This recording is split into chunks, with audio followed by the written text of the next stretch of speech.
Young Turks brought to you by Busted Tees. Go to bustedtees.com and enter promo code Young Turks to get 10% off your order. In 2001, the Supreme Court ruled that inmates that are in private prisons do not have the right to sue the prisons for violating their constitutional rights. Okay? Good, because, you know, if we put you in a private prison, those contractors should be allowed to do whatever they like. This is America, right? And of course, if they're profiting off of imprisoning you, they should have the right to violate any of your constitutional rights that they like. At least that's what all the conservative Supreme Court justices believed in 2001. Now, fast forward to 2011, there is an inmate by the name of Richard Lee Pollard, and he is in a private prison in California, and he wants to sue because he feels that his constitutional rights were violated. He fell in an accident, broke both of his elbows, and says that he didn't receive the proper care that he needed. In fact, they tied him up with a black box, which forces you to keep your hands down and together. That further injured his elbows, at least he claims. And he also says that he needed a splint, but they never, did the medical procedure. So now the Supreme Court has agreed, they're so nice, they have agreed to listen to this case and decide whether or not he's allowed to at least sue the employees that are working at this private prison. But the private prison itself cannot be sued. Are they not merciful?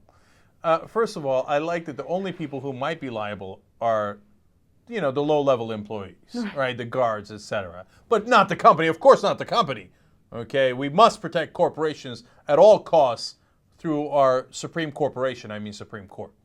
Okay, by the way, in the 1970s, the Chamber of Commerce hatched a plan to infiltrate the Supreme Court. I mean, it's a loaded word, infiltrate, right? Mm-hmm. But a guy by the name of Lewis Powell wrote a memo saying how we should get more Supreme Court justices that will agree with corporations, and that is the final branch of government that's important to capture. Mm-hmm. And then Nixon made him a Supreme Court justice.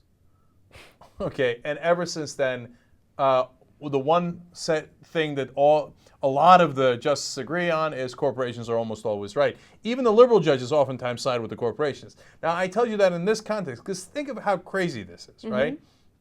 So if you're not allowed to go to court to get, some sort of adjudication on whether they violated your constitutional rights, well, they can do any damn thing they like to you. I mean, absolutely. So now this guy, he had broken elbows, etc. I mean, I don't know. I'd like to hear the case. I don't know if he's right or wrong, right? Mm-hmm. Okay, but what if they smashed the hell out of his elbows, they ripped his arm socket off, and they beat him with it, right? Well, you go to the Supreme Court, they say, oh, no, sad day for you. You don't have any constitutional rights. A corporation runs that prison. Okay, now, they say, oh, don't worry. You can go to the Bureau of Prisons and go through the administrative steps that you would need to da-da-da-da. Yeah. And if you're in a federal prison, well, you could go to court, but you couldn't ask for money anyway. Well, then who's going to take your case? Like, if you can't win any money, who's going to take your case, right? So either way, you're screwed. How about, look, I'm not saying we need to give prisoners extra rights. That's crazy talk, right? I think that's crazy too. Of course. But constitutional rights, I mean, they're protected under constitutional rights, especially when it comes to torture and abuse. They should not be tortured and abused in prison. Prison guards, anyone working in a private prison should not have the ability to do whatever they want to an inmate without any consequences. And look, you might say, hey, look, there could be other laws that apply there and maybe they get charged with assault. But how are you even going to know if the guy can't bring it to court? If you're looking for a cool t-shirt, all you have to do is go to bustedtees.com. Pop culture, politics, science fiction. Some of their t-shirts have been featured in movies like Knocked Up and in television shows like Scrubs. Their shirts are made in the United States and they're sweatshop free. So if you want to pick up one of these snazzy tees, all you have to do is go to bustedtees.com, enter promo code Young Turks, and you get 10% off your order.